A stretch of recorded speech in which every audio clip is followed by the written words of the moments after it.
On January 15th, voters in Iowa caucuses will cast ballots. A new Fox Business poll shows former President Trump keeping his lead with Republican voters in Iowa. Trump's support is now 52%. This is the first time it's crept above 50%. GOP presidential candidates have been all over Iowa, especially in recent days, and focusing on knocking each other out of the race. Trump, is he running as a conservative at this point? No.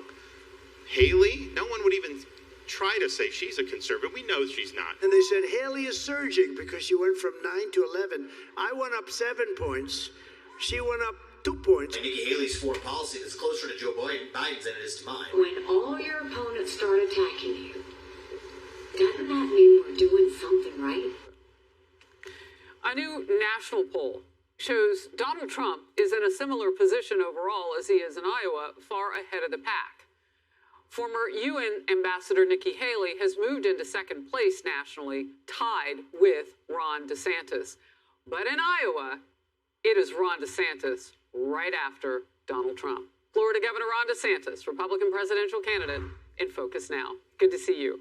So first of all, I know you've gone to all 99 counties. Let's just talk about Iowa right now, your strategy there, and what happens for you in the next 25 days, January 15th. Well, Merry Christmas, Harris. Thanks for having me on. We've accumulated tens of thousands of people who've committed to caucus for us. We're adding more every day. I was just at an event in outside Iowa City, and we were able to get a bunch of more people. I'm going to do an event right after this interview. We're going to keep doing it. So we're just going to keep doing that. We're going to have the best organization that's ever been done in Iowa, and we are doing what I set out to do in terms of amassing this support. But Iowans want to see you. They want to ask questions. They want to shake your hand. And what I will say is when you're on the ground here, and I know people do polls, a lot of those polls have not done well in predicting an actual caucus because I think it's a different beast. But there's a lot of fluidity. I mean, there's a lot of people that haven't made up their mind. I would say probably close to half could still change their mind or fully make up their mind. So I think the last stretch, once we turn the new year, I think is going to be very impactful, and we are in the position to capture all that energy. So a couple things. I mean, obviously, the former president is upwards 30% ahead of you. You're at 18. He's at 52. But the other thing, too, in this Fox Business polling, it showed that 83% of people who support Trump have made their minds up. So it's an interesting place to be, to see where people are going to kind of flow and maybe change. We'll have to watch that closely. How do you close the gap? And what is the goal in Iowa? Do you think you can close 30 points in 25 days, 30 or more? Or is it just to have a good showing, and that would be second place?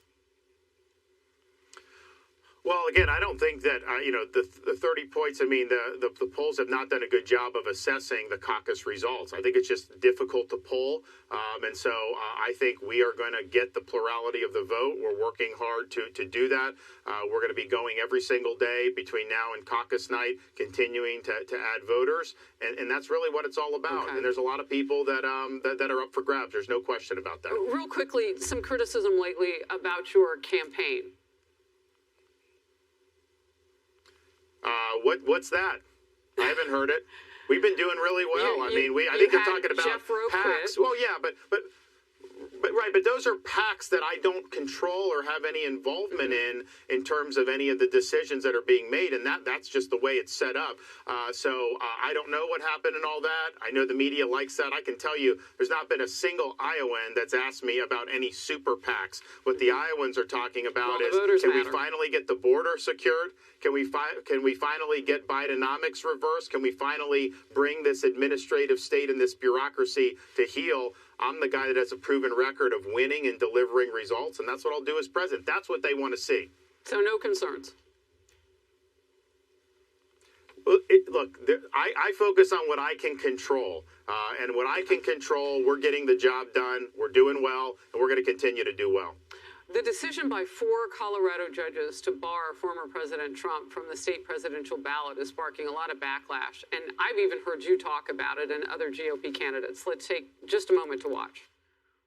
What they're doing to Trump right now, I mean, look at what's happening in Colorado. This is ridiculous. I said I would actually remove myself from the Colorado ballot and any other state where they're removing Trump forcibly. I don't think Donald Trump needs to be president. I think I need to be president. I think that's good for the country. But I will beat him fair and square. I do not believe Donald Trump should be prevented from being president of the United States by any court. I think he should be prevented from being president of the United States by the voters of this country. There was no trial on any of this. They basically just said, what, you can't be on the ballot? I mean, how does that work? What's the limiting principle for that? Your take on it, where we are right now. Well, what's keeping a Republican state from saying Biden shouldn't be on the ballot?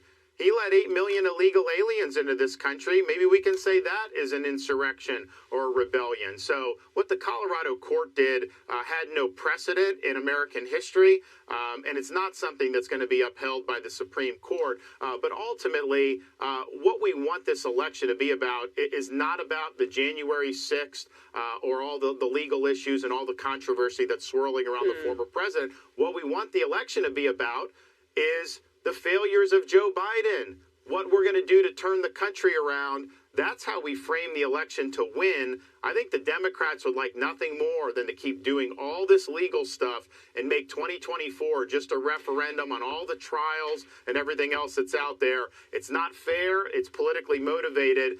But the Democrats are going to use that to their advantage. There's no question that this Colorado thing, I think it'll be reversed, but that's just the opening salvo. I think they're going to come with a lot more stuff, and that's going to be really a storyline as we get into 24. I just have a few seconds. We've been concentrating a lot on the border. How do you fix it? And if you had no Congress to help you if you make it to presidency, what would you do first? Declare it to be a national emergency, send military down there, shut off the invasion, build the border wall, and declare the Mexican drug cartels to be foreign terrorist organizations. They're poisoning tens of thousands of our citizens every year, killing them. We're going to use lethal force against them, and we are going to win that fight. Governor Ron DeSantis, 25 days to the caucuses in Iowa. Appreciate your time. Merry Christmas to you.